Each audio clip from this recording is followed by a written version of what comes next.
같이 기도하시겠습니다.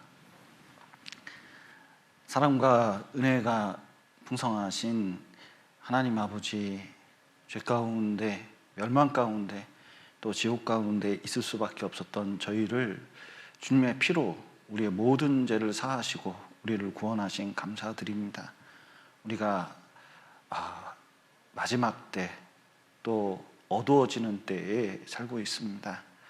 우리 마음을 더욱 부활시켜 주시고 또 주변에 이뤄진 많은 사람들에게 복음을 더 전할 수 있도록 인도해 주시고, 또 정업교회가 더욱 주님 앞에서 부흥될 수 있도록 도와주시옵소서.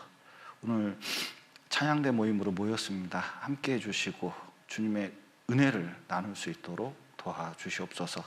시종을 주님께 맡기며 예수님 이름으로 기도드렸습니다. 아멘. 시편 103편 보시겠습니다. 1절부터 5절까지 제가 읽겠습니다. 내 영혼아 여호와를 송축하라. 내 속에 있는 것들아 다 그 성호를 송축하라. 내 영혼아 여호와를 송축하며 그 모든 은택을 잊지 말지어다.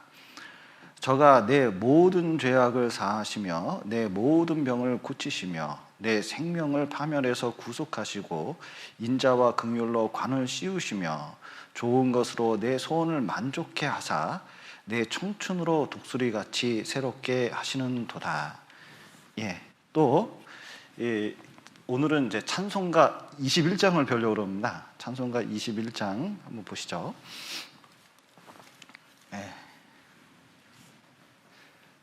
21장을 한번 시간이 걸리더라도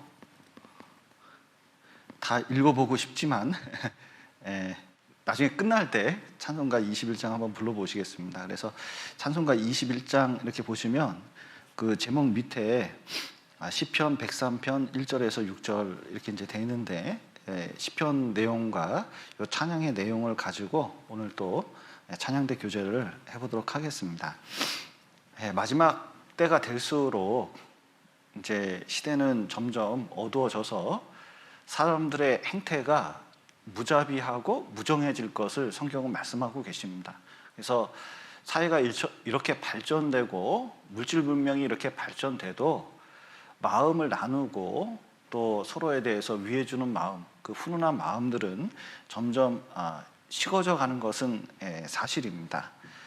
특별히 이렇게 불안정한 시대, 그리고 앞이 예측되지 않는 시대에 구원받은 사람이 하나님께 감사하는 마음과 또 찬양을 부르는 마음을 가지고 이 땅에서 살아갈 수 있다는 것은 특별한 은혜입니다.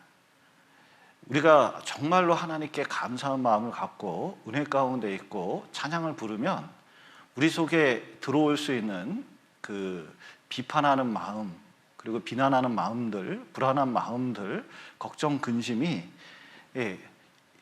내 속에 감사가 있을 때 사라지는 것을 알 수가 있습니다.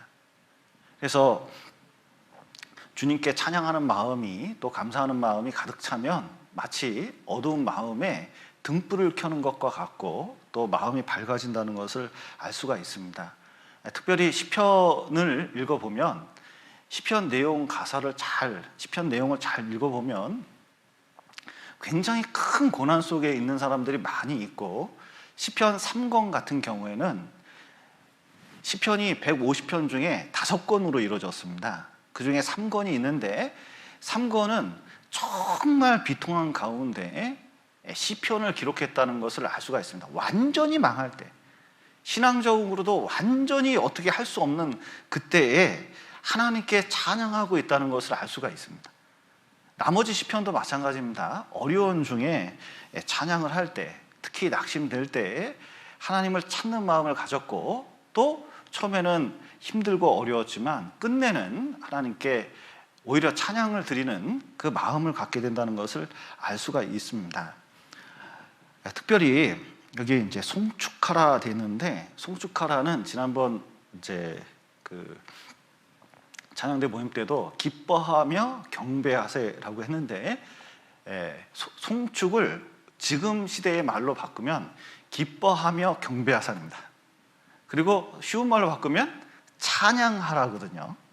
그래서 무릎 꿇고 하나님께 찬양하는 것을 말씀하고 있는데, 무릎 꿇는 자세는 기도하는 자세고, 그리고 정말 어려운 가운데 그리고 쉽지 않은 상황에서 무릎을 꿇고 오히려 하나님께 감사하고 찬양하는 자세를 말한다고 할 수가 있습니다. 그래서 교회 가운데서도 그 찬양하는 분들의 힘이 어디 있냐면 정말 우울증에 걸릴 수밖에 없고, 그러니까 이제 상황이 얼마나 어렵냐면 자녀가 죽고, 젊어서 죽었습니다. 자녀가 죽고, 그리고 재산도 다 잃고 아무것도 힘이 없는 상태에서 누가 전도해가지고 구원을 받아서 교회에 들어와서 찬양대에 속해서 찬양을 부르는 분이 있었는데, 구원이 확실해지고 주님이 우리 안에 있으면서 그 모든 것을 이겨내는 분을 봤습니다.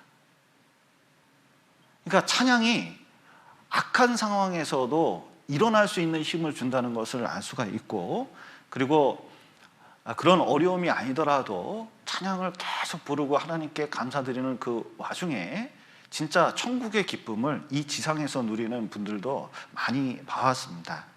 그래서 우리는 구원받을 때 그 기쁨이 하나님께 찬양하게 되고, 또 우리 마지막도 천국에서 하나님께 찬양하는 것인데, 그 사이에 많은 어려움과 고난 속에서도 하나님을 발견하고 찬양하는 것은 얼마나 큰 기쁨인지 모릅니다.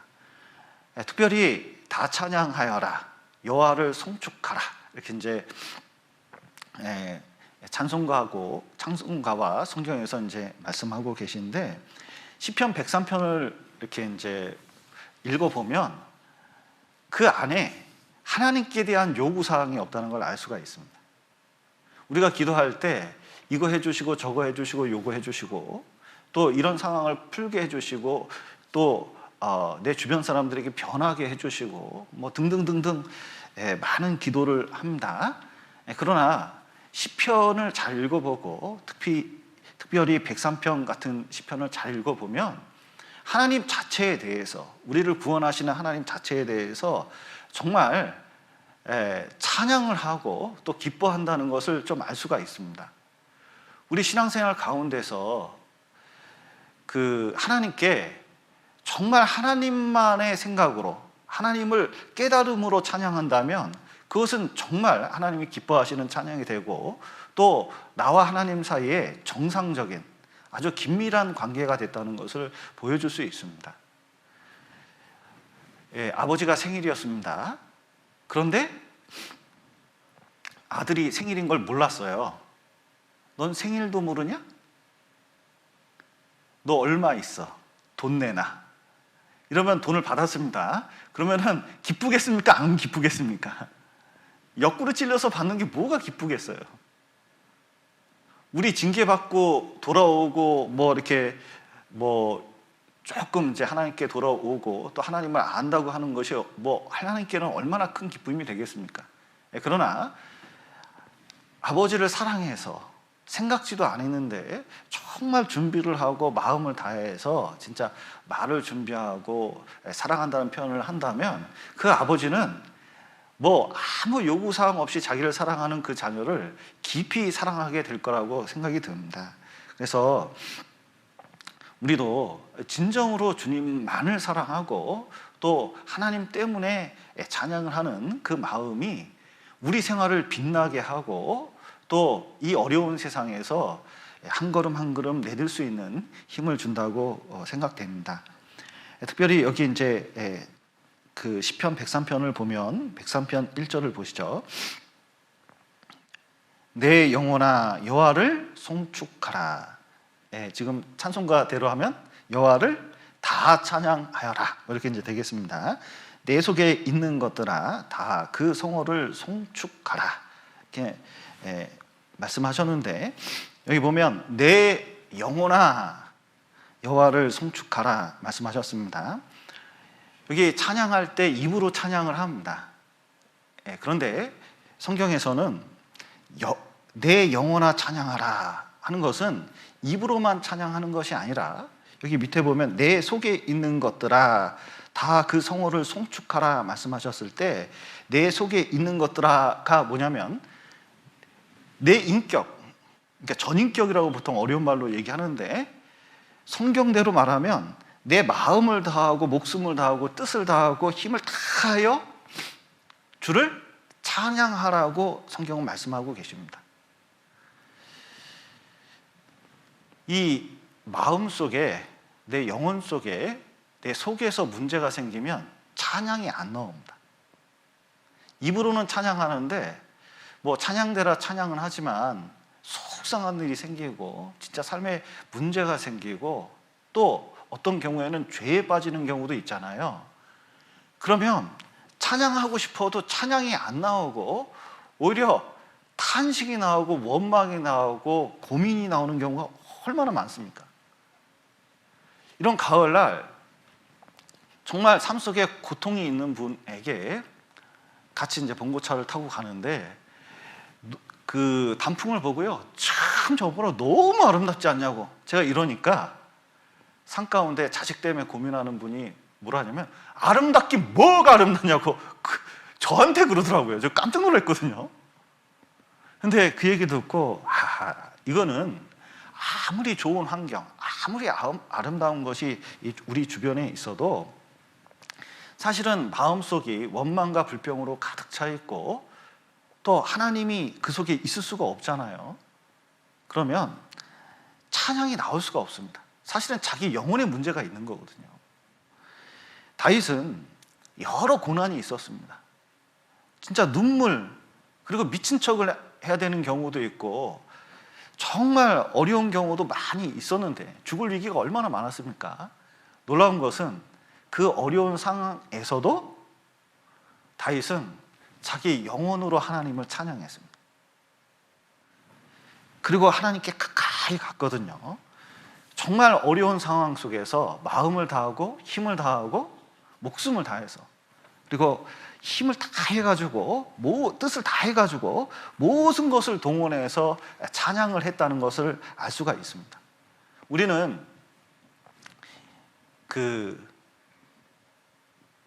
힘은 다 해서 봉사하는데 마음은 없을 수가 있어요. 제가 어떤 형제가 구원받았다고 들어왔거든요. 근데 들어온 이유는 자매 하나가 예쁘장하게 생겼는데 길거리 가는데 너무 예쁘니까 쫓아온 거예요. 쫓아왔는데 교회 다닌 겁니다. 성경 강의 때 말씀 듣고 구원받았다 했습니다. 그리고 교회 들어와가지고 얼마나 열심히 하는지 몰라요. 그리고 교회학교 봉사했는데 교회학교 봉사까지 자기가 쫓아와가지고 교사한다고 막 난리쳤어요. 근데 그 자매가 어느 날 결혼하게 됐습니다. 그 다음부터는 안 보여요. 힘쓰고 애쓰고 열심히 다 했는데 마음은 누구에게 있던 거죠? 주님께 없습니다. 말씀을 들을 때 보면 어떤 친구는 스마트폰 봅니다. 스마트폰 열심히 보는데 듣기는 들어도 몸은 여기 있는 거죠. 마음은 어디 있습니까? 딴 데 있는 경우가 많거든요. 말씀이 아무리 지루하더라도 마음과 뜻과 생각을 다 동원해가지고 그 말씀에 집중해 보십시오. 설교와 상관없이 하나님께서 은혜를 베풉니다. 전 그거 많이 느끼거든요. 그리고 주님이 앞이 계시다고 생각하고 정말 나에게 향하는 말씀이 이 시간에 있다고 생각하면 정말 얻어가는 게 있어요. 그런데 마음 따로 생각 따로 이제 예를 들어서 스마트폰으로 말씀 듣는 게 별로 좋다고 생각을 안 하는 게 몸이 다른 거 움직이고 있거든요. 그럼 마음이 그 말씀에 깊이 묵상이 될까? 쉬운 게 아니에요. 저는 옛날에 공부할 때 이제 멀티태스크 하는 친구들이 있습니다. 그러니까 일을 공부도 하고 이거 여러 가지 해놓고 이제 쫙 버려놓고 하는 거예요. 라디오도 듣고 텔레비전도 켜놓고 음악 별거 그냥 음악도 들으면서 막 공부를 합니다. 이거 될까요? 안 될까요? 자, 이거 음악 들으면서 공부가 되는 사람은 한번 손 들어보셔요. 도저히 이 분위기에서 들으면 안 되죠. 이게 된다고 하는 사람이 있는데 저는 믿지 않습니다. 왜냐하면 집중력이 굉장히 중요한 거거든요. 그래서 하나님께서는 말씀 들을 때도 그렇고 찬양 들을 때 할 때도 전인격적으로 온 마음을 다해서 하기를 하나님께서는 원하셔요. 그럴 때 뭐가 얻어지는 겁니다. 뭐든지 그래요. 하나님은 한 사람을 만들었거든요. 한 가지 일을 하게 만들었어요. 그 속에서 한 가지 일을 집중적으로 할 때 뭔가 나타나게 되는 거예요. 그래서 신앙생활 가운데 우리가 굉장히 조심할 것은 너희가 내 앞에 보이러 오니 그것을 누가 너희에게 요구하느냐.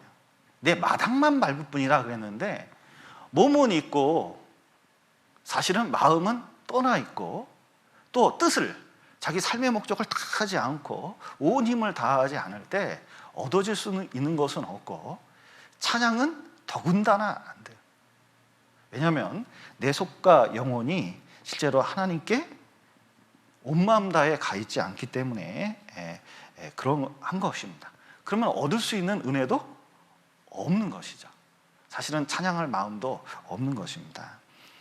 특별히 여기 찬양할 때 주님을 알고 찬양하라고 말씀하고 계십니다. 1절 다시 한번 읽어보면 내 영혼아 여호와를 송축하라. 내 속에 있는 것들아 다 그 성호를 송축하라.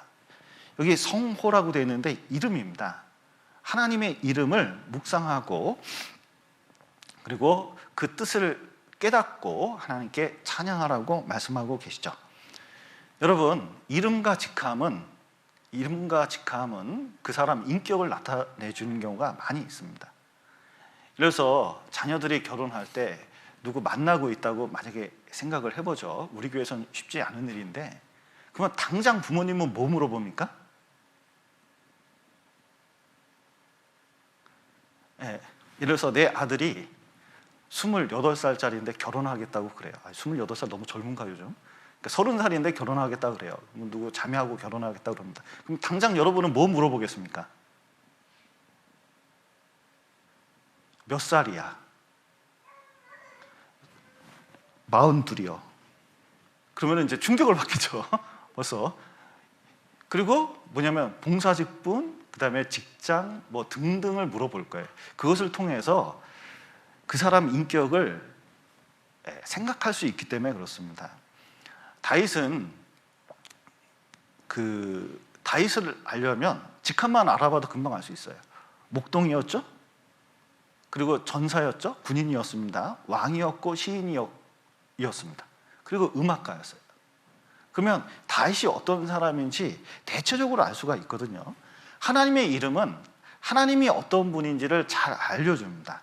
그래서 하나님 이름을 연구하면 하나님 속성이 뭐냐면 인품, 인격 등을 이제 나타내는 말인데 하나님이 어떤 분인지를 잘 알려줘요. 여러분 하나님 이름 뭐 생각나시는 거 있으셔요? 하나님 이름이 뭐가 있습니까? 예수님 이름 좀 생각나시는 거 좀 있으셔요? 쉬운 거부터 해볼까요?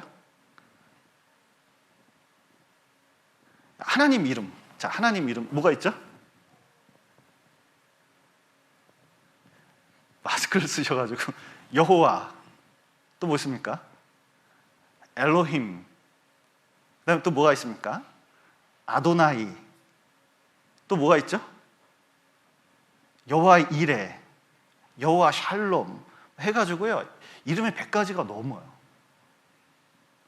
예수님 이름도 100가지가 넘을 겁니다. 아마 제가 세보지는 않았는데 숫자가 굉장히 많아요. 예수님 이름 또 생각나는 거 있으셔요?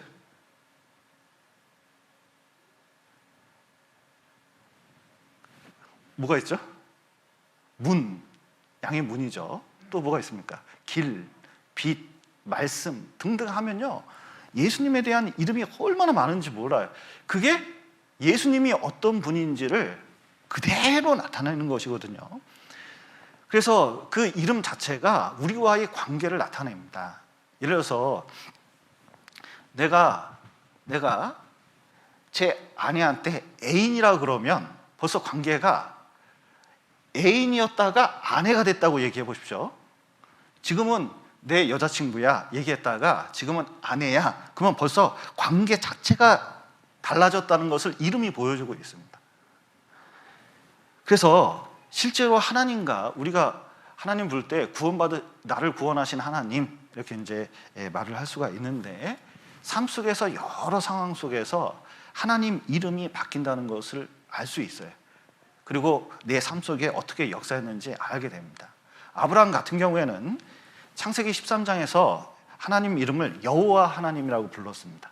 14장에 가면 엘 엘yon, 멜기세덱에게 이제 제물을 이렇게 바치면서 천재주제시, 지극히 높으신 하나님.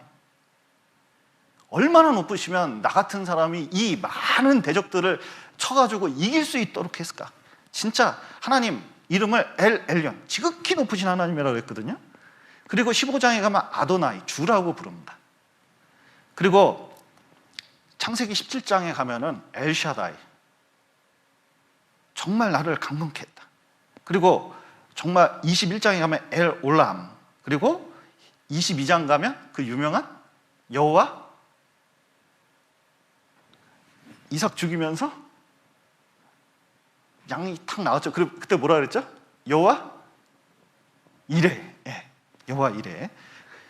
이런 식으로 이름이 점점 바뀌어요. 그러니까 삶 속에서 하나님을 경험했을 때 정말 인격적인 관계가 얼마나 깊이 더 들어갈 수 있는지 알 수가 있습니다. 또 아멜렉에게 이겼을 때 하나님 이름을 어떻게 불렀죠? 여호와 니시. 그리고 치료해 주시는 하나님이다, 여호와 로페. 이렇게 이제 이름을 부르는 것처럼 우리 생활 속에서 이제 나를 구원하신 하나님, 십자가에 죽으신 예수님, 이거 외에 정말 성경에만 나타난 이름이 100가지가 넘는다면 정말 알아야 될, 생활 속에서 그 하나님의 모습이 얼마나 많은지 우리가 깨달을 수 있습니다. 그러면 깨달음과 동시에 찬양하게 되죠. 어떻게 내 삶 가운데 주님이 이렇게 하실 수 있을까? 진정한 찬양이 나오고 아브라함도 단을 쌓고 하나님께 제사를 드리게 됩니다. 우리도 생활 속에서 여호와의 이름, 하나님의 이름이 진짜 한번 집에서 한번 적어 보셔요. 나를 구원하시는 하나님, 십자가에 죽으신 하나님, 이거 외에 얼마나 많이 적을 수 있는지 진짜 더 깨달으시기를 간절히 진짜 기도합니다. 또 시편 103편 2절 보시면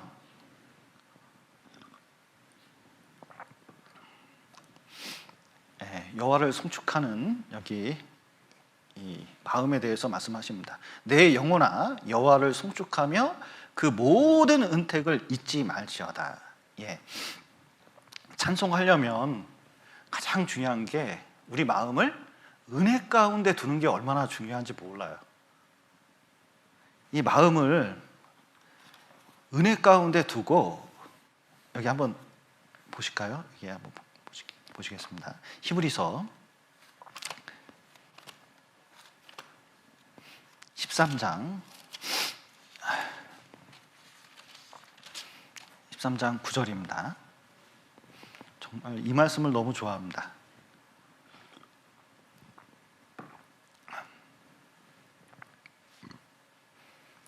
여러 가지 다른 교훈에 끌리지 말라. 마음은 은혜로서 굳게 함이 아름답고 식물로서 할 것이 아니니 식물로 말미암아 행한 자는 유익을 얻지 못하였느니라. 자, 마음은 어떻게 하는 게 좋아요?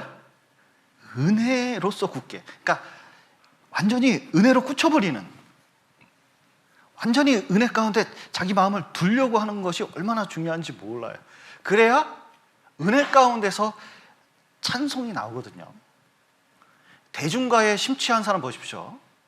아이들이 대중가에 심취하면 입에서 뭐가 나올까요? 집에 있으면서도 계속 그게 흘러나오게 돼 있어요. 구원받아가지고 하나님 은혜 가운데 있는 사람 보십시오. 그럼 입에서 뭐 나올까요? 계속 찬양이 나오게 돼 있어요. 그런데 은혜가 없으면은 하나님 그 찬양이 안 나오고 자꾸 자기 생각만 나오게 되는 거예요. 지금은 이 시대가 하나님 은혜를 망각하는 시대라고 할 수가 있습니다. 은혜를 망각하는 시대예요. 은혜를 잘 몰라요. 왜냐면 개인을 강조하다 보니까 자꾸 은혜를 잊어버리는 시대입니다. 그래서 어머니 은혜, 뭐 아버지 은혜, 부모님의 은혜, 스승의 은혜, 하나님 은혜, 이것을 어떻게 생각하냐면 당연하게 생각하는 거예요. 구원의 은혜도 시간이 지나면 당연하게 그냥 받을 걸 받은 그런 상태가 돼버립니다. 그러면 당연하게 시작할 때 나타나는 현상이 모든 게 자기가 힘써서 된 줄 아는 경우가 많이 있어요. 부모가 힘을 다 해가지고 자식을 키워놨더니 나중에 지가 큰지 안다고 얘기하는 경우가 많죠. 하나님께도 신앙생활 가운데 자기 힘으로 했다고 생각하는 경우가 많이 있습니다. 그게 하나님 은혜를 잊어먹은 거예요. 그래서 은혜 속에 있는 거와 반대가 무엇이냐? 자기 힘으로 뭔가 했다고 생각할 때입니다. 그래서 신명기 8장에서도 가나안 땅 들어가기 전에 이스라엘에게 간곡히 부탁하는 게 있어요. 제발 이제 은금이 풍성하게 되고, 그리고 소출이 많고, 이제 모든 게 풍부해, 소유가 풍부해졌을 때 뭐라고 생각하냐면, 사람이 이게 은혜다 생각하지 않고 뭐라고 생각해요? 그것이 될 것이 된 거예요. 내가 좀 힘썼잖아, 내가 그렇게 노력했잖아, 이렇게 생각하는 경우가 많이 있습니다. 여러분, 노력해도 안 되는 경우 있거든요. 그런데 노력했는데 채워졌다는 것 그 자체가 은혜인 것을 깨닫지 못하는 경우가 얼마나 많은지 몰라요. 저는 코로나 때 교회 내에서 코로나 때문에 돌아가신 분이 없다는 게 얼마나 큰 은혜인지 모릅니다. 그리고 우리가 이렇게 그나마 살아갈 수 있게 됐다는 게 이게 얼마나 큰 은혜인지 몰라요. 그런데 좋은 때만 생각하면 지금 자체가 은혜라는 걸 까먹는 경우가 얼마나 많은지 모릅니다. 지금까지 지내온 것 주의 크신 은혜라고 말씀하셨는데, 찬송가에 나와 있는데, 우리가 구원받은 것부터 시작해서 현재 살아가는 것도, 또 놀라운 것은 주님 오실 때 그냥 오시는 게 아니에요. 너희에게 가져올 은혜를 온전히 바랄지어다 그랬는데, 주님 오시고 천국에 들어가는 것까지 다 은혜입니다. 그래서 천국에 들어온 사람들한테 다 물어봅시다. 천국에 들어온 사람에게 다 물어보는 거예요. 어떻게 들어오셨어요? 그럼 뭐라고 할까요? 십자가의 은혜로 들어왔습니다. 어떻게 들어오셨어요? 주님께서 인도하셔서. 진짜 주님 은혜가 아니면 내가 어떻게 여기 들어올 수 있겠습니까? 인터뷰 해보면 맨 은혜예요. 그래서 교회에 애 낳으면 이름이 제일 많은 것 중에 하나가 뭐예요? 은혜예요, 은혜. 네.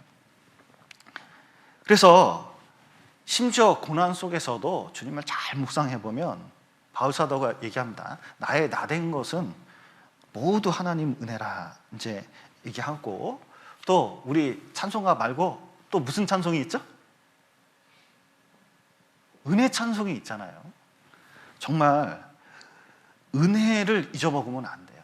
그래서 은혜에 대해서 기억상실증을 갖는다는 것은 정말 비참한 일 중에 하나라고 할 수가 있습니다. 그래서 은혜를 잊지 않기 위해서 절기를 주님이 만들어 주셨잖아요. 그 절기마다 뭘 하면 기억해라. 초막절을 통해서 광야 생활한 거 기억해라. 유월절을 통해서 주님의 십자가의 은혜를 기억하라 하면서 절기를 쭉 이스라엘에게, 시간이 가면 잊어먹으니까 제발 절기를 회복해서 은혜를 잊지 마라. 생일은 기억하고, 돈 번 날도 기억하고, 뭔 일은 다 기억하는데, 내가 구원받은 날이 하나님의 얼마나 큰 은혜인지 까먹는 경우가 얼마나 많습니까? 또 생활 가운데 주님께서 베푸신 은혜가 주변에 그렇게 많은데 그건 안 보고 늘 부족한 것만 생각하면요, 깨달아지지가 않아요. 그래서 이게 기억하기 위해서 꼭 필요한 게 있어요. 뭐냐면 절기처럼 반복해서 은혜에 대해서 생각하는 게 좋습니다. 좀 오늘 안 좋은 일이 생겼잖아요. 그럼 무슨 생각해야 될까요? 그냥 내 마음을 꺼내서 주님 은혜에 집어넣는다 생각하고 자꾸 주님이 주시는 은혜를 계속 묵상하는 쪽으로 이렇게 가는 게 정상적인 거예요. 그래야 자기 은혜 가운데 두는 겁니다. 그리고 은혜 가운데 두는 가장 좋은 방법이 말씀을 묵상해야 해요. 여러분, 우리가 왜 수요 말씀을 듣습니까? 왜 찬양대 모임 때 말씀으로 시작하려고 그러고 모임 때마다 계속 말씀을 전하려고 그럽니까? 이유는 주님의 은혜를 잊지 않기 위해서 그런 거예요. 심지어 반복되는 말씀이지만 구원의 은혜를 잊지 않기 위해서. 그래서 여러분, 불평하는 사람들 얘기 잘 들어보십시오. 불만이 많은 사람 얘기 잘 들어보셔요. 그 안에 말씀을 깨달은 게 별로 없어요. 다 자기 얘기합니다. 자기 생각 얘기해요. 깊은 묵상 가운데 그 안에서 은혜 가운데 말이 나오지가 않아요. 여기 골로새서 한번 보시죠. 정말 골로새서에서는 우리가 골로 갈 때까지 지켜야 될 말씀이 너무 많습니다. 여기 골로새서 4장 6절, 너희 말을 항상 은혜 가운데 소금으로 고르게 함같이 하라. 그리하면 각 사람에게 마땅히 대답할 것을 알리라. 예. 정말 우리 말을 어떻게 하라고요? 은혜 가운데 두고 얘기를 하는 습관이 좀 필요합니다. 자, 한번 옆 사람 한번 봐보시고, 예, 한번 좀 은혜 가운데 한번 말씀 좀 해보셔요. 예. 참, 예. 당신이 은혜입니다. 이런 마음으로. 자, 집에 가서도 그 가족들이 좀 있죠? 예. 가족들 보고도 무슨 생각해야 될까요? 당신이 내 은혜야. 힘들지만 꼭 그렇게 한번 해보시기를 간절히 부탁드리겠습니다. 여기 이제 시편 다시 103편 한번 보시죠. 3절. 여기 이제 은혜에 대해서, 송축하는 은혜에 대해서 3절부터 22절까지 그 이유들을, 송축하는 이유들을 말씀하고 계십니다. 3절 제가 읽겠습니다. 저가 내 모든 죄악을 사하시며 내 모든 병을 고치시며. 예. 여기 모든 은혜 가운데 첫 번째 나온 것이 내 모든 죄악을 사하신 겁니다. 여러분, 사람이 행복하는데 가장 큰 것 중에 하나가 죄 사함이거든요. 로마서 4장에 보면 사람의 행복에 대해서 다시 말을 했습니다. 그 불법을 사하심 받고 그 죄를 가리우심을 받는 자는 복이 있고 주께서 그 죄를 인정치 아니할 사람은 복이 있도다 한가 같으니라. 이렇게 이제 말씀하셨는데, 사람이 왜 행복하지 않죠? 왜 사람이 불행감을 그렇게 많이 느낍니까? 이유는 죄거든요.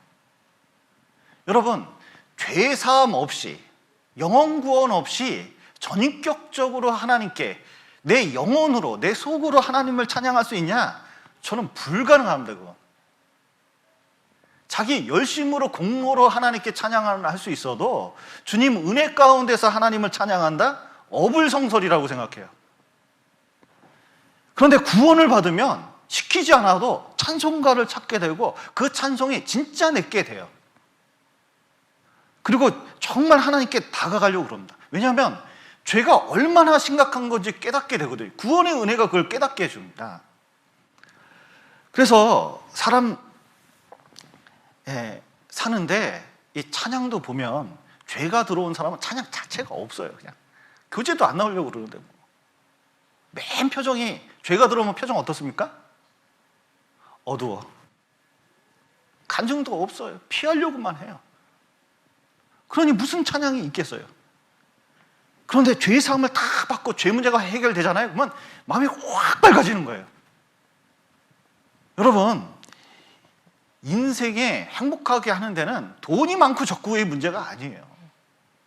뭐 사람들이 내 말 듣고 안 듣고 그 문제가 아닙니다. 진짜는 하나님 앞에서 이 죄가 해결되냐 해결되지 않느냐. 그래서 시편 103편을 한번 읽어보세요. 처음부터 끝까지 죄 사함에 대해서 얼마나 말씀하고 계신지. 여기 한번 볼까요? 자, 여기 10절부터 제가 읽겠습니다. 우리의 죄를 따라 처치하지 아니하시며 우리의 죄악을 따라 갚지 아니하셨으니 이는 하늘이 땅보다 높은 같이 그를 경외하는 자에게 그 인자심이 크심이로다. 동이 서에서 먼 것 같이 우리 죄가를 우리에게서 멀리 옮기셨으며 아비가 자식을 불쌍히 여긴 같이 여호와께서 자기를 경외하는 자를 불쌍히 여기셨나니 이는 저가 우리의 체질을 아시며 우리가 진토임을 기억하심이로다. 예. 이 말씀 읽으시면 성경 강연할 때도 자주 있죠.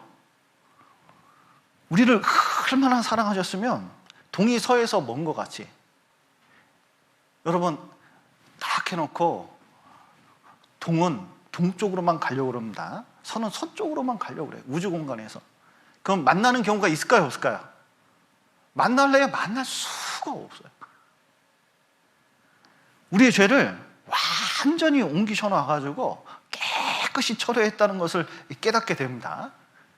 죄사함을 다 깨닫게 되면 여러분 정말 찬양이 나오게 돼 있어요. 저 길거리에서 구원받을 때요, 말씀을 듣다가 길거리에서 다 구원받으니까요, 이원 목사님이 덩실덩실 찬양을 이렇게 부르시는데 같이 찬양이 나오더라니까요. 왜? 그 찬양이 내 찬양이요. 여러분 구원받은 죄사함이 우리를 기쁘게 하고 찬양하게 하는 거예요.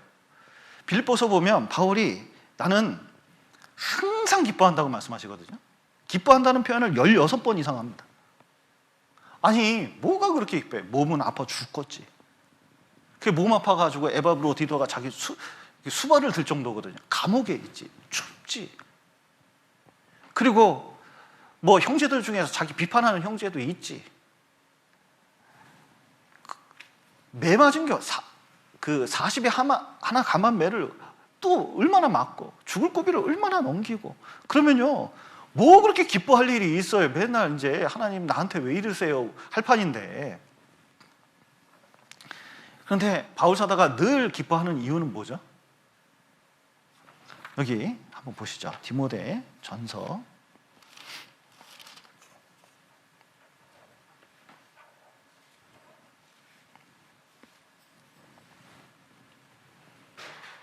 1장 12절 12절부터 읽겠습니다. 나를 능하게 하신 그리스도 예수 우리 주께 내가 감사함은 나를 충성되이 여겨 내게 직분을 맡기심이니 내가 전에는 회방자요 핍박자요 포행자였으나 도리어 긍휼을 입은 것은 내가 믿지 아니할 때 알지 못하고 행하였습니다. 우리 주의 은혜가 우리 그리스도 예수 안에 있는 믿음과 사랑과 함께 넘치도록 풍성하였도다. 미쁘다 모든 사람이 받을 만한 이 말이여 그리스도 예수께서 죄인을 구원하시려고 세상에 임하셨다 하였도다. 죄인 중에 내가 괴순이라. 그러나 내가 긍휼을 입은 까닭은 예수 그리스도께서 내게 먼저 1절 오래 참으심을 보이사 후에 주를 믿어 영생을 얻는 자들에게 본이 되게 하려 하심이니라. 만세 왕 곧 썩어지지 아니하고 보이지 아니하고 홀로 하나이신 하나님께 존귀와 영광이 세세토록 있을지어다. 아멘. 지금 자기 구원한 얘기 쫙 얘기하면서요, 바울 사도가 어떻게 해요? 글을 쓰다가 너무 기뻐가지고 이 말년에, 그것도 이게 말년에 쓴 글이거든요. 구원받은 것만 생각하면 기쁜 거예요. 게다가 나를 어떻게 이렇게 직분까지 맡겨가지고 이 복음 전하는 일을 맡겼을까 하다가 뭐냐면 17절에 보면 찬양을 안 할 수가 없어요. 하나님께 영광을 돌리게 되는 거예요. 너무 기뻐서. 여러분 내 죄를 용서했다는 것만큼 우리 영혼을 맑게 하고 그리고 정말 하나님께 찬양을 돌릴 수 있는 근거도 없습니다. 정말 이게 얼마나 큰 은혜인지 살면서 우리가 더욱 깨달을 필요가 있어요. 어떤 할머니 그때 무슨 찬송이더라, 뭐 찬송을 부르는데 그렇게 찬양을 하셔요. 나 같은 잡년이 구원을 받았으니 하면서 찬양을 이렇게 한번 쭉 부르신 적이 있거든요, 광주교회에서. 나 실감나네요. 나 같은 죄인 살리신, 나 같은 잡년 살리신, 이렇게 하면서 이제 쭉 부르시는데 정말 감동적이었어요. 여러분, 우리가 우리 죄악을 용서한 것이 우리 삶 가운데 얼마나 큰 일인지, 딴 거 몰라도 그거 잊으면 안 돼요. 거기서부터 하나님 은혜가 시작되고, 아무리 고통 중에서도 정말 주님을 의지할 수 있는 근거도 돼요. 여러분, 시편에 보면 많은 고난 가운데서, 진짜 어려움 가운데서 어려움을 탈출하는 첫 번째 길로 가르쳐 주는 것이 구약시대에 홍해바다 가는 사건을 얘기하거든요. 앞뒤가 꽉 막혔어요. 그런데 홍해바다를 딱 한 거 생각하니까, 가른 거 생각하니까 주님의 능력이 얼마나 되는지, 얼마나 우리를 사랑하시는지, 우리를 얼마나 건지려고 하시는지, 나 같은 죄인은 살리신 거 보면 이거 보통 은혜가 아니다. 이 죄인은 진짜 방법도 없고 대책도 안 쓰는데 십자가에 죽어서 구원할 정도면 하나님께서 나를 얼마나 생각하시는지, 그리고 지금 고난 가운데서 어떻게 구원하시려고 하는지 이거 다 깨달을 수 있다는 거예요. 그래서 그 잊지 말아야 됩니다. 또 3절 다시 시편 103편 3절 다시 한번 보시겠습니다. 저가 내 모든 죄악을 사하시며 내 모든 병을 고치시며, 예. 이게 모든 병을 고치신다 그러니까 하나님이 모든 병을 고치시나 이렇게 이제 오해할 수 있는데, 그 다음 구절이 중요합니다. 그 4절에 보면 내 생명을 파멸해서 구속하시고 그랬는데, 결국 모든 병과 모든 사망은 뭐로부터 와요? 죄로부터 오는 겁니다. 아담이 잘했으면 사실은 우리는 병에서도 많이 이렇게 이제 그 해방됐을 가능성이 큽니다. 모든 질병의 원인이 죄예요. 특별히 이제 현대 의학이 점점 발달할수록 이 육체적 건강이 정신적인 문제하고 연결되어 있다는 것이 점점 밝혀집니다. 저도 교회 가운데서 이렇게 보니까 암 걸리시는 분이 있잖아요. 그 암이 자꾸 재발하는 분들이 있거든요. 그런데 그게 정신적으로 영향이 있는 경우가 많아요, 의외로. 또 미국에서 온 암질병센터에 있는 그 한국인 아주 유명한, 세계적으로 유명한 암센터 원장님이 계셔요. 그분이 옛날에 우리나라 와서 이제 그 암에 대해서 얘기를 하는데, 기자가 몇 가지 물었습니다. 물어본 것 중에 하나 재밌는 게 개고기에 대해서 물어봤어요. 개고기 먹어도 괜찮냐? 미국 사람이니까. 한국 사람이지만 미국 사람입니다. 그랬더니 질병을 낳고 몸을 좋게 하는데 개고기가 최고래요. 제가 그 기사 보고 깜짝 놀랐대요. 개고기를 먹어야 되나? 저 개인적으로 잘 안 먹는데 어쨌든 그거 보고 개고기에 대해서 조금 생각이 바뀌었습니다. 두 번째 물어본 게, 암이 어떤 약이나 이런 거 말고 어떤 신비한 능력으로 고쳐지는 경우가 있냐, 이거 물어봤어요. 그랬더니 자기가 암센터에서 30년 정도 일했는데 20건 정도가 정말 모든 것을 내려놓고 신을 의지할 때 의학적으로 설명이 불가능하지만 완전히 낫는 걸 봤다는 거예요. 그러니까 이 암 치료도 실제로 정신적인 문제하고 연결되어 있다는 것을 좀 볼 수가 있습니다. 사례를 들면 제 임경영 목사님, 그 장모님이 계셨는데 제 청년 때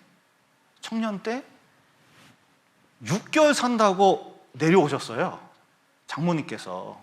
그래서 암에 걸리셨는데 의사가 6개월 산다고 그랬다는 거예요. 근데 아들 집에서 이제 잠깐 이제 살았는데 너무 구원받은 사람이 너무 힘들대. 왜냐면 믿지 않는 아들하고 있는 게 너무 힘들대, 자식인데도. 그래서 딸이는 이제 사위 다 구원받은 가정에 이제 내려온 거예요.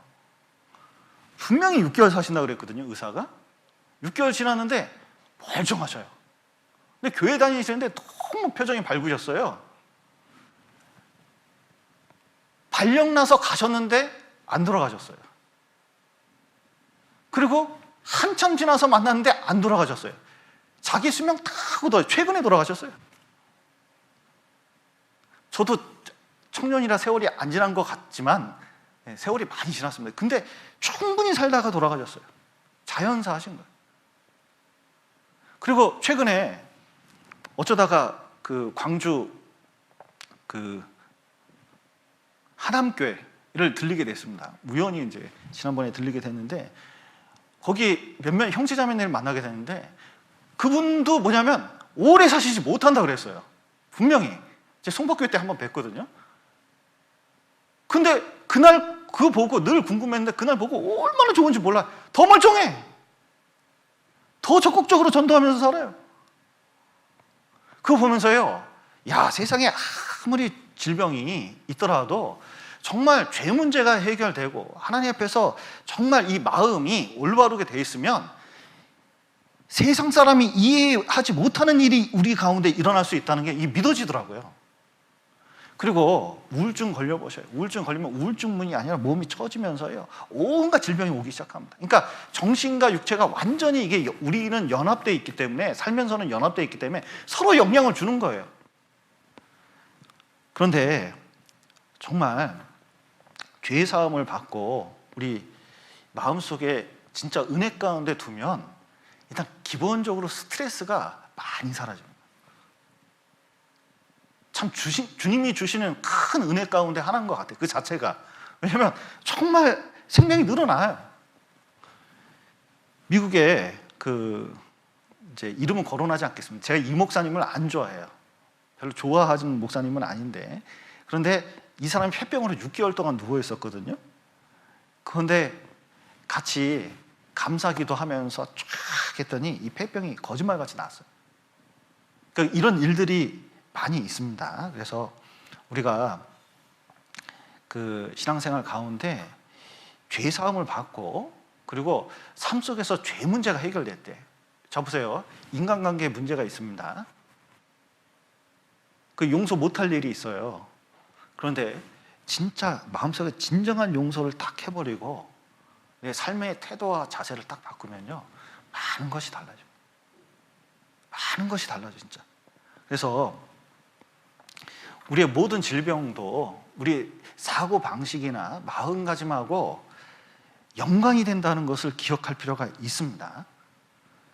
그리고 여기 4절 보시죠. 내 생명과 파멸해서 구속하시고, 내 생명을 파멸해서 구속하시고, 실제로 진짜 그 부서질 수 없는 상황에서도 우리를 구원하시는 경우가 있습니다. 제가 이제 정읍교회 내려올 때 신장이 좀 좋지가 않았습니다. 좋지 않아서 그 의사가 판단해가지고 이게 아무래도 이제 수술을 할 정도, 아주 수술할 정도는 아니고 좀 심각한 상태까지 이제 생각을 했어요. 왜냐하면 신장 안에 혹이 이따만한 게 하나 있고 혹이 2개나 있네요. 그리고 신장 안에 이제 좀 그 신장이 망가진 신호가 막 나오는 거예요. 그리고 신장은 망가지면 회복이 안 된대요. 그러니까 의사가 그렇게 얘기하니까 이거 어떻게 해요? 너무 겁나잖아요. 근데 이제 진단을 하는데 이놈의 의사가 얼마나 큰 실수를 했냐면 이게 조직 검사를 해야 된대요. 그래서 폭 찌르는데 세상에 잘못 찔러가지고 동맥하고 정맥을 같이 찔렀어요.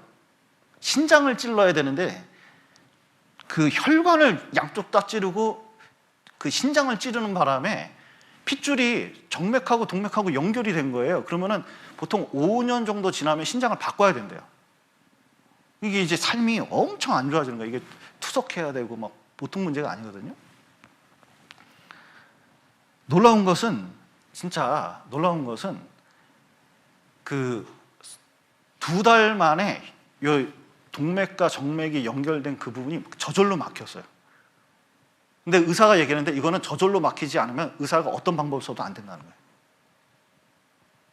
신기해요. 이게 진짜 저절로 막혔고, 그리고 의사가 나중에 보니까 검사를 잘못했든지 아니면 잘못 판단했든지 신장이 생각보다 망가진 게 아닌 거였어요. 그런데 여러 가지 이제 생각을 해보게 되고 스스로 반성도 많이 하게 되고, 지금 이렇게 살쪄서는 안 되는데 살을 더 빼야 되는데 지금 큰일 났습니다. 요즘 먹을 건수가 많아지니까 점점 이상한 걸 먹기 시작하는데 이거 빼긴 빼야 됩니다.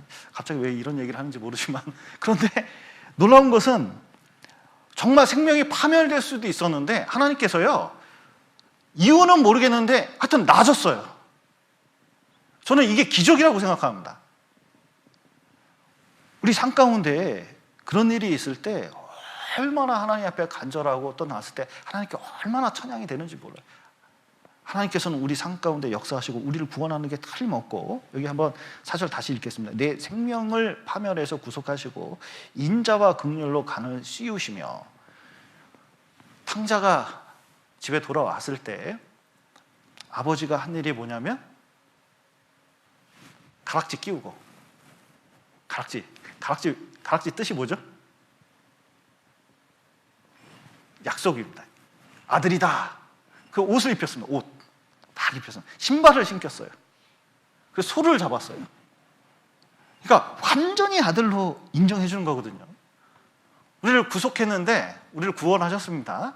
그런데 우리를 뭘 만드셨어요? 하나님? 자녀를 만들었을 뿐만 아니라 자녀로 끝나는 게 아니에요. 의인뿐만 아니라 자녀뿐만 아니라 하늘의 상속권을 우리에게 줬습니다. 왕관을 씌워준 거예요. 어린이 찬송가에 이런 게 있습니다. 왕 나는 왕자다. 하나님 나라에 나는 왕자다. 뭐 비록 내가 어릴지라도 나는 나는 왕자다. 뭐 이런 찬양이 있거든요. 정말 구원받고 우리 신분을 뭐로 만들어주면 진짜 하나님의 왕자로 만들어준 거거든요.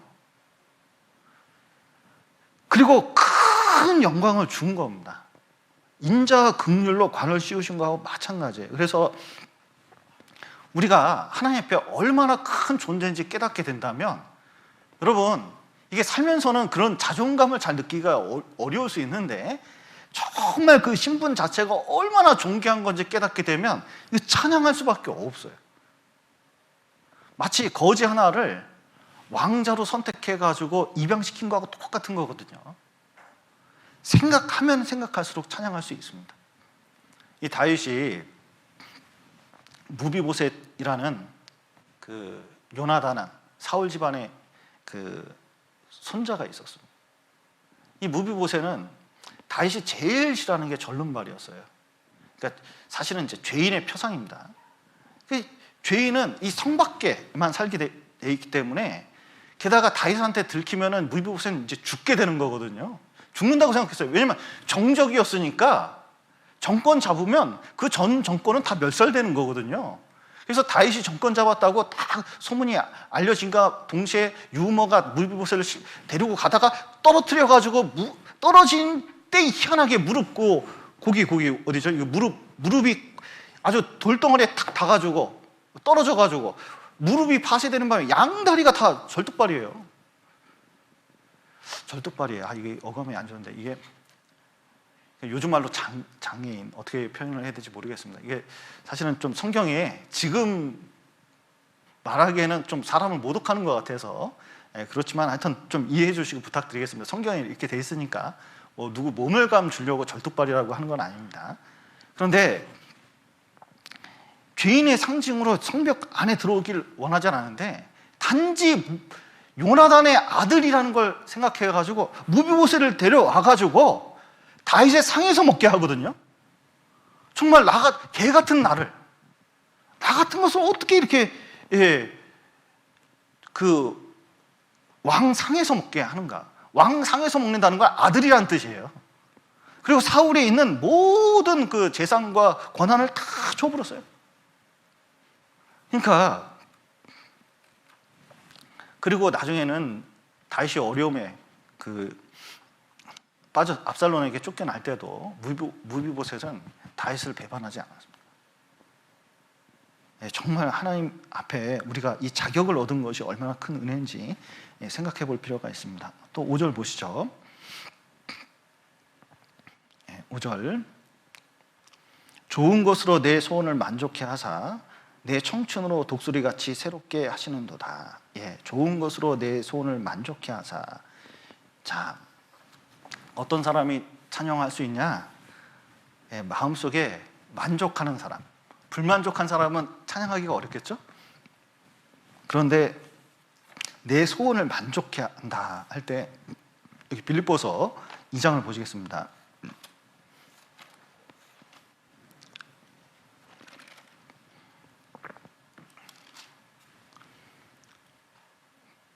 빌립보서 2장 13절입니다. 너희 안에 행하시는 이는 하나님이시니 자기의 기쁘신 뜻을 위하여 너희로 소원을 두고 행하게 하시나니, 이제 말씀하셨습니다. 하나님께서는 여기 소원 그럴 때, 자 생각을 해보시죠. 여기 소원 그러는데 소원이 있습니다. 근데 우리에게는 소원이 두 개가 있습니다.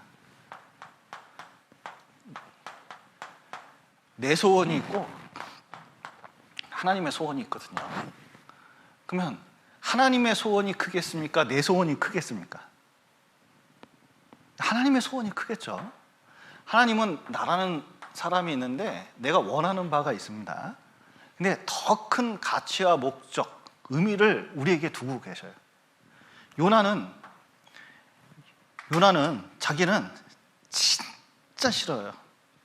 저 아시아 사람들 니느웨 가서 외쳐서 그 하나님 말씀 전파, 복음을 전파라고 되어 있는데 요나는 너무 싫어요. 왜냐하면 니느웨 사람들 얼마나 잔인한지 알고 자기 마음에는 그게 절대로 그게 원하는 바가 아니에요. 그런데 하나님께서는 자비하시고 은혜로우시기 때문에, 은혜가 풍성하신 분이기 때문에 요나의 소원보다 하나님의 소원이 정말 컸습니다. 정말 그 수많은 사람들이 구원받고 천국 오기를 간절히 바라요. 그래서 요나의 뜻과 상관없이 주님께서 진짜 배 타고 가는 요나를 막 흔들어 깨울 뿐만 아니라 쏙 빼가지고 싹 넣어서 그 꼬불꼬불한 용 리워 야단 해가지고 이게 안 들어갔죠. 3일 만에 어떻게 했어요? 4개 했잖아요. 그래서 결국은 그 사건을 통해서 놀랍게도 하나님의 뜻, 니느웨 사람들이 구원받는 역사를 이뤄냈거든요. 그런데 요나 일생 가운데 천국에 가서 가장 자기가 잘한 일 뭘까요? 천국에 가서 제일 잘한 일 뭘까요? 도망치다가 하나님께 혼나가지고라도 니느웨 가서 복음 전파해가지고 그 많은 사람이 구원받은 만큼 요나가 잘한 게 뭐가 있습니까? 가장 큰 목적을 이룬 거거든요. 근데 우리도 마찬가지예요. 항상 나가 문제죠. 요나. 나는 내 소원이 있습니다. 내 목적과 소원이 있어요. 내 원하는 바가 있습니다. 그러나 내 원하는 방향은 아니지만 하나님께서는 하나님 뜻대로 살고 따라가면 하나님께서 내가 생각한 것보다 훨씬 큰 목적 그리고 그 소원을 이루어 주시게 되어 있어요. 그래서 여기 이게 얼마나 은혜로운 말씀입니까? 빌립보서 2장 13절 한번 다시 읽겠습니다. 너희 안에 행하시는 이는 하나님이시니 자기의 기쁘신 뜻을 위하여 너희로 소원을 두고 행하게 하시나요. 정말 우리의 뜻뿐만 아니라 우리에게 능력도 베푸시고 은혜도 베푸시고 마음으로 인도하셔가지고 끝내는 하나님의 선한 목적을 이뤄서 우리로 뭐냐면 성화를 이루는 거예요. 점점 나은 삶을 이루도록 해주시는 겁니다. 그래서 시편에서는 이렇게 말씀하셔요. 시편 37편 보시죠.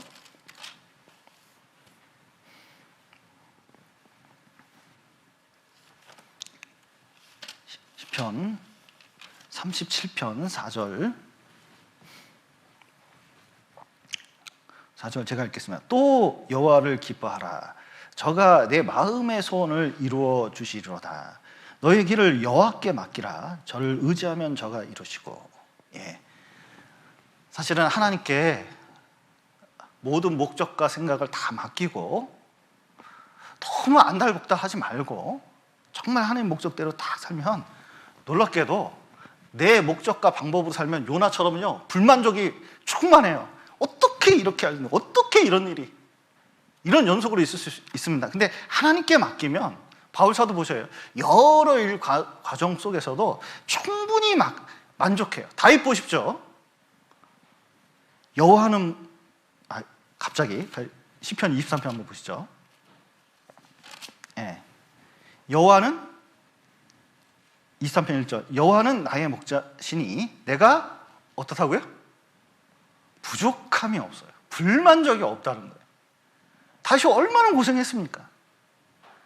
그가 나를 푸른 초장에 누이시며 쉴만한 물가로 인도하시는도다. 여러분 하나님을 따르면 만족이 있어요. 이것은 물질적인 문제가 아닙니다.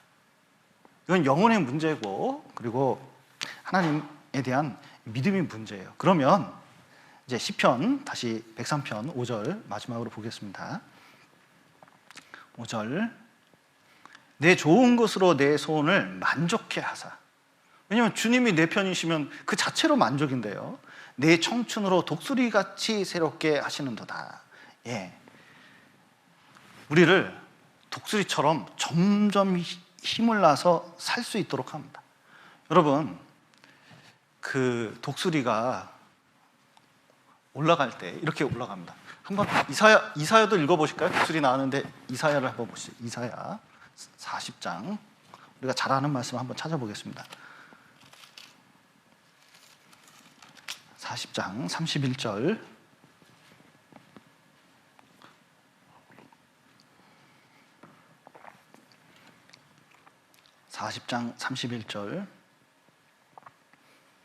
오직 여호와를 앙망하는 자는 새 힘을 얻으리니 독수리의 날개치며 올라감 같을 것이요 다른 박질하여도 곤비치 아니하겠고 걸어가도 피곤치 아니하려다. 예, 독수리가 있는데 독수리는 새 중에 가장 무게가 많이 나가는 새입니다. 그래서 그 포천 지역의 독수리들 보면요, 독수리가 뭐 사람만 해요. 그 포천에 북한에서 날라오는 이제 독수리들이 있거든요. 그러면 이 사체만 먹는 아주 그 수리들이 있는데 이게 진짜 이게 그 닭둘기요, 진짜 이런 놈들이 있어요. 근데 먼 곳에서 날아와서 거기서 이제 거주하다가 또 다른 데로 가고 그러거든요. 놀라운 것은 그 덩치가 어떻게 이렇게 날아오를 수 있냐는 거예요. 막 발길을 푸덕푸덕, 아유, 요즘 오십견이 있어가지고, 포터, 아유, 아파라. 하면서, 죄송합니다. 이거 너무 아프네. 푸덕푸덕 하면서 이제 올라가냐? 이게 아니에요. 놀라운 것은 독수리가, 남미에 있는 독수리는 콘도르라고 하나 있는데, 날개가 1.7m 정도 되거든요. 그러니까 사람 키보다 훨씬 큰 것이 있어요. 그런데 날개짓 한 번도 안 하고 170km를 간대요. 그냥 날개만 펴고 170km를 가는 거예요. 어떻게 가냐?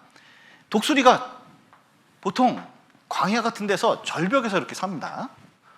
그러면 날씨가 점점 햇빛이 돼가지고 이제 더워지잖아요. 그러면 이게 공기가 위로 올라가요. 특별히 절벽 근처에서 사는데 이 위험한 데 살잖아요. 이 벽을 만나면서 상승 기류가 생겨요. 이 벽 근처에서. 그러면 독수리가 여기서 살면서 이 상승 기류에 날개를 퍼덕이면서 올라가는 거예요.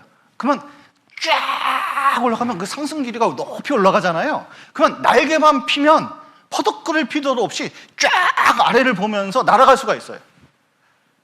독수리가 또 신기한 것은 높이 올라가서 수직으로 내려올 때는 얼마나 빨리 내려오는지 몰라요. 탁 날개를 접고 탁 낚아채거든요.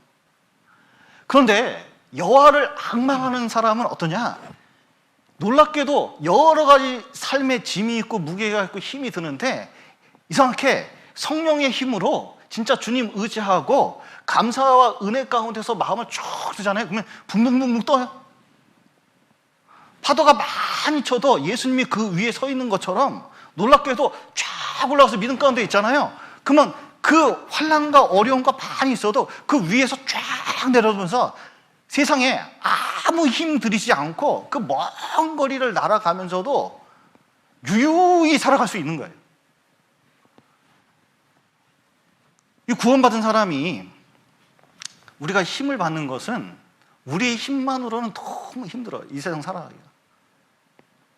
그런데 성령의 힘으로 이 상승기를 타고 쭉 올라갈 필요가 있거든요. 올라가는 데까지 올라가서 진짜 믿음으로 세상을 바라보는 것만큼 힘을 얻는 방법이 없어요. 여러분, 저공비행 하지 마십시오. 저공비행 하다가 다칩니다. 요 근처에 참새들이 있거든요. 참새들이 벼 먹고 막 그래요. 근데 여기 이제 차가 휑하니 가는 수가 있거든요. 그러면 참새들 재밌더만요. 여기서 쫙 모여 있다가 단체로 모여 있습니다. 차가 작지만 한 마리가 놀라가지고 쫙 절로 날아갑니다. 근데 놀라운 것은 꼭 순서가 뒤늦은 애들이 있어요. 끝에 나오는 애가 요 앞차하고 딱 부딪혀가지고 팅 하더니 저 동그라치더라고. 저공비행하면 부딪힐 게 너무 많아요. 세상 보고 낮은 자세로 그냥 신앙생활 하듯 안 하듯 이렇게 살잖아요. 그러면 힘도 못 받을 뿐만 아니라 자기가 힘써야 되고 날다가 지쳐가지고 서야 되는 경우도 얼마나 많은지 모릅니다. 그래서 갈렙 보십시오. 85세 때에 이 산지를 내게 주소서. 여호수아에게 얘기했습니다. 주님께서 내게 명령하셨고 진짜 오늘과 같이 85세가 됐는데 이렇게 강건하니까 아직 싸울 힘이 있다고. 하나님이 나와 함께 계시면 이 땅이 내게 될 거라고. 더 많은 땅을 차지했거든요. 우리가 이 마지막 시대를 살아갈 때 꼭 필요한 게 뭐냐면 주님의 믿음 가운데서 진짜 주님 바라보고 쭉 올라가면 정말 주님이 주신 이 땅에서도 수많은 산지를 우리에게 주고 그게 얼마나 놀라운 은혜인지 그걸 깨닫게 될 겁니다. 여기 다시 시편 103편 한번 보시겠습니다. 22절, 그 사이는 한번 집에 가서 읽어보시고요. 22절 보겠습니다. 여호와의 지으심을 받고 그 다스리시는 모든 곳에 있는 너희여, 여호와를 송축하라. 내 영혼아 여호와를 송축하라. 1절도 송축하라. 마지막 22절도 송축하라 송축하라. 다 찬양하라. 처음부터 끝까지 하나님을 생각하면서 늘 찬양할 수밖에 없는 우리 삶에 대해서 지금 말씀하고 계십니다. 그래서 특히 이제 찬양대에서는 찬양을 늘 하니까 그 여러분의 모든 삶이 주님의 찬양할 수 있는 주님의 은혜 가운데 늘 있으시기를 간절히 기도합니다. 같이 기도하시겠습니다. 사랑과 은혜가 풍성하신 하나님 아버지, 죄 가운데 있었던 저희를 주님의 피로 구원하시고 또 주님의 몸된 교회 가운데서 주님을 위해서 찬양할 수 있는 봉사를 맡겨주심 너무나 감사드립니다. 우리가 우리 속으로, 우리 영혼으로, 진심으로 주님께 찬양할 수 있도록 도와주시고 주님의 은혜를 잊지 않고 늘 찬양할 수 있도록 또 도와주시옵소서. 이 세상 고난이 많고 어려움이 많지만 찬양하는 가운데 우리가 독수리 나름같이 늘 마음이 새롭고 또 기쁜 마음으로 주님께 나아갈 수 있도록 도와주시고 주님의 일을 잘 감당해 나갈 수 있도록 도와주시옵소서. 오늘 교제 허락하신 감사드리며 예수님 이름으로 기도드렸습니다. 아멘.